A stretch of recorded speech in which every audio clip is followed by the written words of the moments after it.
ये जो कारवा आज से 17 महीने पहले रामगोपाल जी, मईराम जी, भाई सुभाष, भाई रिशपाल जी फौजी और ये चंद लोग खेजड़ला की रोही में जाके बैठे थे। मैं उसका प्रत्यदर्शी हूं। उस समय बहुत कम लोग थे। रामगोपाल जी खेजड़ला की रोही में बैठे तो ये एक चिंगारी मानी हमने। वहां बहुत कम लोग जाते थे। खेजड़ला की रोही यहां से दूर है, कच्चा मारा गया, मैं भी गया हूं। तो वहां क्या कि जाते जाते आदमी परेशान हो जाता है वहां पहुंचते पहुंचते। तो वहां पे इन्होंने धरना दे के बैठे। वहां से धरना कलेक्ट्रेट पे आके लगाया। एक लंबी तपस्या, 18 महीने 17 महीने की तपस्या इन्होंने कलेक्ट्रेट के सामने की। हम यहाँ आते थे, देखते थे।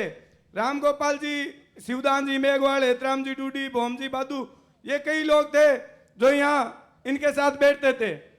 तो प्रशासन इनको हल्के में ले रहा था। प्रशासन ने इनको मजाक समझ रखा था कि ये क्या है।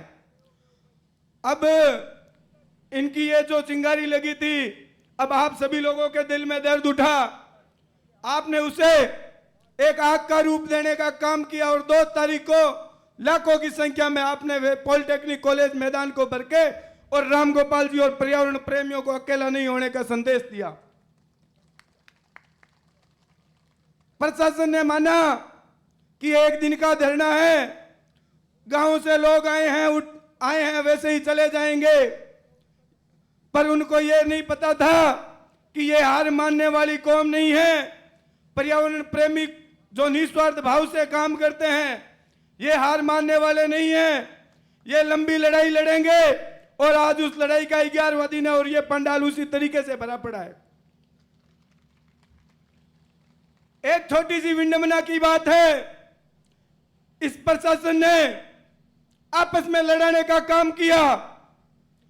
रात को 2 बजे मेरे पास पुलिस महकमे के आला अधिकारी का फोन आया कि रामदयाल, 2 तारीख की रात की बात है, कि रामदयाल आप इस पंडाल में मत आना, आपके खिलाफ परशुराम जी ने और सुभाष ने शिकायत दी है।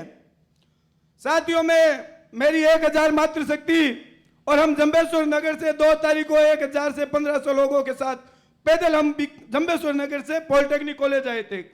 हमारे पास में डीजे था। सारे वो जो माताएं पीछे ताली बजा रही है, आपके हौसले को सलाम। 15 किलोमीटर पैदल चल के आए और उसी हौसले के साथ आपने पूरा दिन बिताया। तो पुलिस ने डीजे ले जाने से मना किया, पर हमने निवेदन करके हम डीजे लेके चले गए। पुलिस को लगा कि ये आदमी जंबेश्वर नगर से 1500 लोग पैदल आए तो कल को इनको दबाया जाए कि कल ये कम लोग आए, या आए ही नहीं। मैं मन में टीस बांध के बैठ गया। मैंने कहा परशुराम जी ने कहीं राजनीति की होगी, भाई सुभाष ने राजनीति की होगी, या रामगोपाल ने कुछ दिमाग लगाया होगा कि यह मंच तक ना आए या पंडाल में ना आए। फिर मैंने हमारे समाज के वरिष्ठ नेता, हमारे अग्रणी भाई बिहारी जी को कॉल किया। मैंने कहा नेताजी ऐसी बात है, मेरे खिलाफ ऐसे पुलिस वाले अधिकारी एडिशनल एसपी से लेके बड़े लेवल के सीआईडी ये लोग मेरे पीछे लगे हैं और मेरे पास डिप्टी का फोन कटे इतने में एडिशनल का फोन, एडिशनल का कटे इतने में सीआईडी से बिश्नोई समाज के अपने भाई बहुत लोग लगे हैं कि आप मत आना, आपको उठाएंगे, आपको चेपेंगे, ऐसे करेंगे। फिर भागीरथ दास जी आए, जयपुर गए हुए थे उस दिन। मेरे को सुभाष मिला। सुभाष को मैंने कहा सुभाष क्या पीड़ा थी मेरे से आपकी? सुभाष ने कहा जंबेश्वर भगवान का मंदिर साक्षी है, मैंने आपके खिलाफ कुछ नहीं दिया।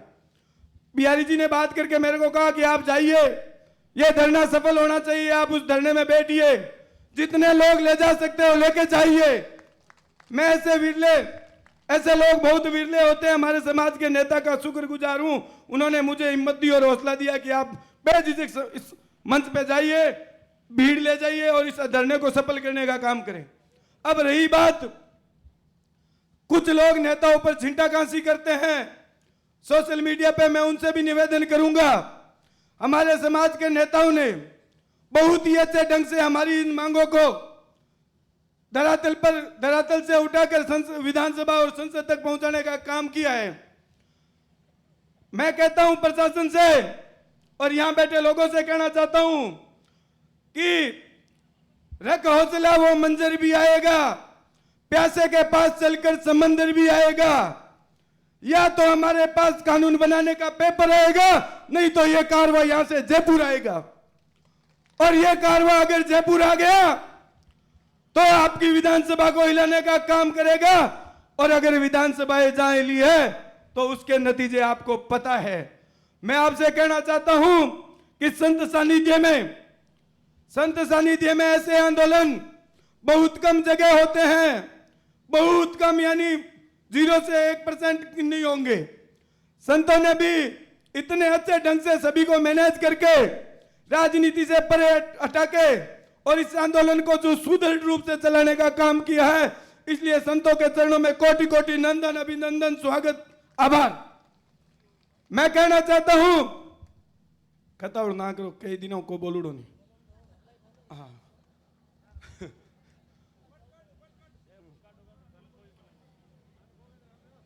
मेरे ताऊ जी आदरणीय हनुमान जी तहसीलदार जी, जो कि आंदोलन शुरू होने से 15 दिन पहले 20 दिन पहले सुबह घरे उठा नहा धो बड़ा हुजूर जो क्या हूं तो गंगानगर चू। अरे मैंने उनमें जो जज्बा देखा, सुबह इतना जल्दी तैयार होके और संवर के शाम को रात को 1-1 बजे आके सोना, सुबह 5 बजे उठ के वापिस निकलना, कितनी बड़ी बात है। संतों को देखा, संत तो सुबह 7 बजे गंगानगर में बीकानेर से जाके मीटिंग ले लेते थे। ये हौसला बहुत कम लोगों में होता है, जो हमारे समाज के संतों में और हमारे आदरणीय बुजुर्गों में है। तो इसी के साथ मैं मेरी वाणी को विराम दूंगा। तो अब लगाएं, अपने 2-4 नारे लगाएं, थोड़ा चार्ज हुआ नहीं। पेड़ों की रक्षा कौन करेगा, पेड़ों की रक्षा कौन करेगा। आपको बोलना है पेड़ बचा। मैं भी बोलूं, सारे जोर से बोलो, आवाज माइक वाली तेज है। पहला हाथ चारों दोनों हाथ ऊंचा कर। पेड़ों की रक्षा कौन करेगा। मैं भी बोलूं, मैं भी बोलूं, मैं भी बोलूं, तुम भी बोल, मैं भी बोलूं, सारे बोलो। पापा कहवे, मम्मी कहवे, बुर्जी कहवे, फौजी कहवे, गोपाल जी कहवे, राम से कहवे, सारे बोलो।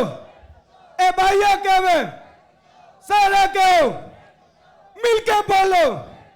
बाजूगुरदम्बेश्वर भगवान की जय। एक बात और बता रहा हूं, बीच में हमारे बीच में बड़े भाई आदरणीय भंवर जी कुगना पहुंचे हैं, जिन्होंने इस महापड़ाव से कुछ दिन पहले हजारों लोगों के साथ कलेक्ट्रेट पर प्रदर्शन किया, खेजड़ी बचाने की मांग को लेकर।